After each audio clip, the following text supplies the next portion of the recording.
Hello, it's Daniel Perez. I'm from Central Coast Kenpo Karate, and I'm here to go over the second purple belt drill, snapping twig. We're gonna try to do a series on every purple belt tech. I'm just starting with purple right now.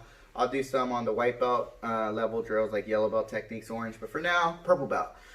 So snapping twig. This is against a left straight direct push, shove, attempted grab, pull in for a punch. Some fun stuff we can do, okay? So, as we know, if we're barely learning this as a student, this is teaching us how to cross pin like this, and it's teaching us also how to lift and how to strike from where our hand is coming up this way, okay? So in a way, I guess trigger salute started this rise coming up, which means we're coming about midpoint here, okay? So instead of going all the way up or hitting growing level, we're going about mid-level here, okay? So in this case, I would definitely have the student first learn how to utilize this palm strike coming here, right? Being able to do this. And by doing that is by having a bag in place and striking. So obviously there's no arm here, but if this was an arm, so this was somebody's arm, I can come up this way. Teaching them how to utilize this palm strike, which is unique because you're learning how to emphasize this striking method of going from this angle up and even adding a little hook eventually into it. But in this case, coordination. So horse stance is isolation, the legs. Pin, strike. Pin, strike, and repeat. And then eventually together. Here. Okay, so my hands are down. I should be able to go from point of origin. As we know, we don't want the student to do that. That could be a common thing where they make a circle rather than just coming straight up to the center line. Bam, coming straight up and hitting from point of origin. So it's nice that what we could do with this drill is teach the students how to be able to slide up the arm and lift and control this palm strike at the same time. And then teaching the student how to settle into their stance. Lone kimono, clutching feathers give us a base on the angle of disturbance, where we can, as instructors, teach the students how to capture, drop the weight and the gravity downward to get the palm strike more effective. A lot of times students, sometimes like to just step back and then hit, but there's no backup mass from the leg position. There's no grounding of the feet, right? So being able to pin, pull, and hit and take that push, take the opponent's energy and use it against them to give more power to this palm strike is crucial for a young student, child, or just beginner student to learn in general. So again, I would really enforce, settling, dropping the weight. Grab, wham, see if they can drop the weight. With sit, switch, sit, switch, switch. All right, so now let's go ahead and do it stepping back. So we're going to take the hand up and here. When you do it like see how my hand goes straight like a windshield wiper, like that. Okay? So we're going to come up. Ready? Move. Same time, you're going to settle your weight. So you're going to grab two. Think of grabbing after you can. So you can, and then hit. Ready? Go. Nice. Good. And ready? Move. Think of pulling the noodle back. Yes. Nice. Okay. Go. Good. Yeah. Think of catching, pulling it back. Go. Good. You go 1, 2. That's it. Okay. See if they can drop the weight, which is in snapping twig. Clutching feathers has the same idea. We come up this way to the high point rather than to the shoulder point and pull into the punch, as well as lone kimono. We come here, we pull back into the sophisticated strike here, right? So basically, we're teaching the student how to punch straight, how to come up in this position with a forearm, or how to come up with this palm strike based on the attack. Because since we have the grab being in the center, in our center line, we're going to have to go this way. It would be hard to palm this way. The push is right here. This might not be as effective as the palm strike because it fits the target better. It's got that fitting strike. So I'm going to show you a few moves on a body right now. Okay, so I'm gonna give you guys some ideas with props on the palm strike with snapping twig. Okay, so like I was saying, isolating this palm strike and hitting with that palm with accuracy and power. We definitely want to have them hit bags. You know, like I said, no matter what rank we are, if we're even brown or black belts learning techniques, we should hit bags. We should try to apply it on a bag to get the feel of the maximum amount of power we can get from our strikes. So if the bag is forward, you know, I obviously want the student to be able to pinpoint how they can drop, step back, and time the hit. So doing that idea, coming up and striking, all right, from point of origin. What tends to happen is an elbow might come up, then they hit, right? Or what happens is they hit, but then they're straight leg, or thumb is not tight, right? So this really helps you correct those little things. Make sure the thumb is tight. Make sure the wrist is bent properly. They're hitting with that palm. They're aiming with that. Make sure that, you know, the stance is dropped. Things like that, right? So if, again, she'll say move. The student, I'm going to be the student, and I'm going to listen to when she says move. Sit. Move. Sit. Move. Sit. Move. Sit. Okay, and that could be done with either hand, which is cool. So she's got a second bag right here. Which is neat, is that if a student can learn to do it this way, well, we want to get them good with both sides. We want to get, so we can isolate each arm. So we'll go this way. Go ahead and go here. Okay, so we'll get sideways here. So let's say this one comes out.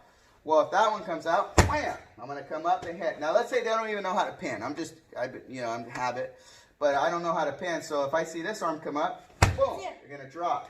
If I see this arm come up, boom, they're going to drop and hit. Step back, drop, and hit. Okay, which is cool. So, and you can play with that. You know, as an instructor, I got to be focused. I could be expecting this one, and oh, that one came in. Or I could be, oh, that one. Now, the next step could be a timing reference. Like, once I get real good at it, can I step back rapidly and before that bag moves? So let's say the bag is up there for like 2 seconds. 1, 2, and then I hit. I lost my opportunity. So as soon as I see it, I want to see how they can respond quickly, and it develops their focus, okay? So now, that's a good time right now, especially that we're trying to avoid some contact in this time and day. This is a good drill we can do for some of the young students to be able to do some palm strikes. Now, another cool non-contact drill we can do is take a fun noodle and utilize Bob if you have one. So, Ms. Perez has a noodle here. Yes, sir. So now we're going to learn, I'm going to get a second one just for fun here. We're going to learn on how to work on cross pins. So student can go cross pin here, grab, here, let me turn a little bit this side. So I can cross pin here or here. So now she can bring them back and go ahead and pick one. Cross pin. Pick another one. Cross pin. Cross pin. Cross pin. Cross pin, right? See what happens? So you can go dead on too. You don't have to have a bob for this drill right now. So if I was squared off to her, she can 1, 2. Now, once I catch it, she tries to pull away. And if she pulls away, maybe I didn't have a good grip. Now, you can make it fun. You can teach a young orange belt how to just do this and have fun with it, which is super cool because that's what Kenpo should be. It should be a learning process. It should be fun too. And that's how you keep the young students excited. So let's say, for example, we'll take it to the stepping back process. So when she pushes here with this, I step back and grab. I grab and anchor my elbow. She pushes with the other hand, I step back and grab and anchor my elbow. So for example, if she pulls away a little bit, not too hard, enough where the instructor knows, okay, that student has a really good grip. My elbow's up, then obviously the student's going to realize, well, this is not as strong as elbow anchored, right? Same thing with clutching feathers. If we show them how to anchor here, and you can take those 3 techniques and you can have fun with them. So let's say you can even call the technique out and say snapping twig. So we'll say snapping twig, snapping twig. Okay? If we say clutching feathers, go to the top, clutching feathers. Okay? If we say lone kimono, goes to the center, lone kimono, right? And so if you look at them, they're all left-hand attacks, so which is pretty cool. So let's isolate that noodle out. And let's go to this noodle. Yes, sir. So we do snapping twig. 1, clutching feathers. 2, lone kimono. 3. So lone kimono goes to this range. Snapping twig goes here. Clutching feather goes here. So which is pretty cool. So you're working 3 dimensions. You have this height, shoulder height, chest height, you know, right about here. So it teaches the student how to place the pin in 3 sections. Here, here, or here, but with an elbow anchored in every situation from a squared 12 o'clock attack. So that's just isolating the pin. So I'm only going to take it up to, say we want to add some contact in now, okay? So obviously she's going to now use your hand. So like go ahead and release. So she pushes here, pin, hit the elbow here, right? So I drop my weight, I pull down, and I take that energy to hit. Now, she does the hair grab. I do the same thing. I anchor and I punch and I push her down. I pull her down with me. She grabs me here. I pull down and come up with my elbow here. Okay? So this motion, and this motion teaches them how to do a lift here with the forearm, a lift here with the palm, and a straight motion or a lifting linear motion straight here to the armpit. Okay? So it's really cool. The student's actually learning 1, 2, and 3, and you can isolate those 3 motions and have fun with those 3 techniques. Okay? So going just back to snapping twig, because that could be one class by itself, just having fun with the students. Hand can come back, obviously. So let's say you do the lone kimono, for example. So if I grab here and she sees my arm rising, she's going to pin, drop, and try to check my height. Teaches the student to respond to this right off the bat, right? If I push her and she starts to see this coming in, she's going to go right into that shot, which is cool. Okay? Because it's teaching the student how to always be ready, that it's never going to be a dead arm, a dead attack on this side. It's live. This may be a semi-live attack, right? But this is going to be the live attack, the real one, right? So, which is cool. So we want to be able to, again, have this young student be able to adapt on those 3 phases. It teaches snapping twig in a fun way. So on the left. Let's isolate this hook. This is where it gets tough. This right here by itself can be tough because it's simultaneous. But this is where we want to get to next. And this is kind of where I'm going to end the video on this, just up to the half point. Okay? So what I like to do is put a noodle here, and I like to have them place the hand here, hook, hook, and push it down while the instructor holds it and say, look how the body came forward, right?